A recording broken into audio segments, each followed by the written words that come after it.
Hello everyone. In the last video, we talked about the changing relationship between nature and human. We also learned how this relationship kept changing over the course of time because of various human advancement. अभी तक हमारे discussion का focus थे humans, पर आज की video में हमारा फोकस होगा अदर लिविंग ऑर्गेनिज्म. पर उससे पहले here is a question for you. Which are the other living organisms that exist in our nature? Animals, plants, birds, insect and so many more. क्या इनका कोई रोल है? क्या ये एनवायरनमेंट को किसी तरह कंट्रीब्यूट करते हैं? Well, every living organism play an important role in maintaining the eco balance.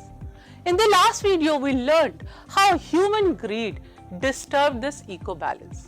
अब नौबत ये आ गई है कि धीरे धीरे बहुत सारे ऑर्गेनिज्म प्लैनेट अर्थ से डिसअपीयर हो रहे हैं due to global warming and other environmental crisis. क्या होगा अगर कोई सर्टेन ऑर्गेनिज्म प्लैनेट अर्थ से डिसअपीयर हो जाए? इस क्वेश्चन का आंसर देने से पहले let's understand what is food cycle. The linear way consumers consume their food can be broken down into food chains. Food chain is chronological flow of energy and nutrients from one consumer to another consumer. In simple terms, we can also say that food chain consists of who eats whom, as every living organism need food to survive. सबसे पहले member या organism of food cycle are green plant. They are the only producers. और बाकी जितने भी organism है, they all are consumers. The primary consumers are also called herbivores. They come in all shape and size. Just because they eat plant, that does not mean they're small. They can be as small as grasshopper, but at the same time, they can be as big as bison. Secondary consumers are those who eat primary consumers. They are called carnivores. They are also called predators. But because they are called predators, that doesn't mean they are really strong and fierce. They can be as delicate as a bird and as small as a frog. Then comes the tertiary consumer. One example is given for you, snake. And then comes the final consumer. One example is given for you, hawk. And last but not the least is fungi, which grows on dead organism. So you learned how every organism has a place in food cycle. So what happens if one of the organism disappear? Let's try to understand this through the concept of extinction. What is extinction? Extinction signify the permanent loss of an organism from the planet. A functionally extinct organism is one that may have few individuals still living but will never recover. So maybe there are few organisms which are still there but not enough to reproduce. So they will, a functionally extinct is almost extinct. Now let's take example of few organisms, how their extinction is going to impact nature. We all know bees. We all have seen bees all around us. So there are almost 20,000 types of bees. They are the most important insect pollinators. Sadly, all types of bees are declining in population because of various reasons, because of global warming, because of habitat loss, because of insecticide and pesticide use. Okay. So mainly the bee which we see all around us, honeybee, they are dying because of colony collapse disorder, in which the adult member die out of a sudden and then as a result colony collapse. अब अगर ये bees planet Earth से disappear हो गए, तो इसके क्या repercussion होंगे? Let's try to understand. First is ecosystem disruption. They are part of our ecosystem. As we discussed, every living organism play an important role to maintain the eco balance. So if any organism disappear, it will disrupt the ecosystem also.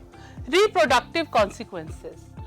as I told you, they are the most important insect pollinators. बहुत सारे ऐसे plants हैं, flowers हैं, fruits हैं जिनको exclusively ये pollinate करते हैं.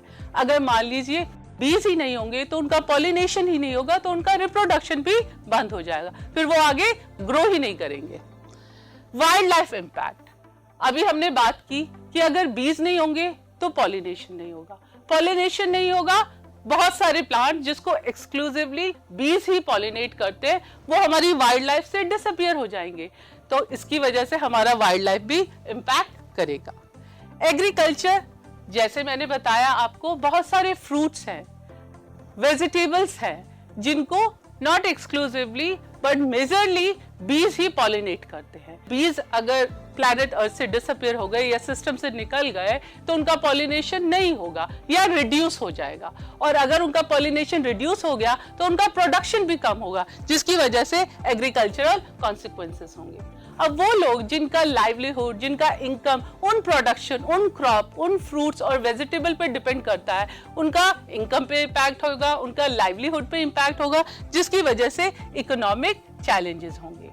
और अगर वो फ्रूट्स और वेजिटेबल्स नहीं ग्रो करेंगे तो ह्यूमन का न्यूट्रिशन भी इम्पैक्ट करेगा. Let's understand what will happen to Earth if certain organisms disappear from earth by taking another example. This is golden frog. ये अमेरिका के पनामा फॉरेस्ट में पाए जाते हैं. किसी बीमारी की वजह से इनकी पॉपुलेशन धीरे धीरे खत्म हो गई. 2006 में इनको फंक्शनली एक्सटिंक्ट माना गया, मतलब कि कुछ ही है जिंदा पर इतने नहीं कि वो और रिप्रोड्यूस कर सके और उनकी पॉपुलेशन मेंटेन रहे. फिर क्या किया गया? मैरीलैंड जू में कुछ गोल्डन फ्रॉग को कैप्टिव ब्रीडिंग में रखा गया. धीरे धीरे उनकी संख्या बढ़ने लगी और आज के टाइम में वो संख्या बढ़ के 1500 हो गई है. उनको जल्दी ही उनके नेचुरल हैबिटेट में रिलीज किया जाएगा, तो इसलिए इसका नाम रखा गया project golden frog. So this was an attempt from hobbyists who are nature lover and people who are working in zoo to protect and preserve certain organisms who are slowly disappearing or becoming functionally extinct. So human intervention can also stop extinction. Now here is a task for you.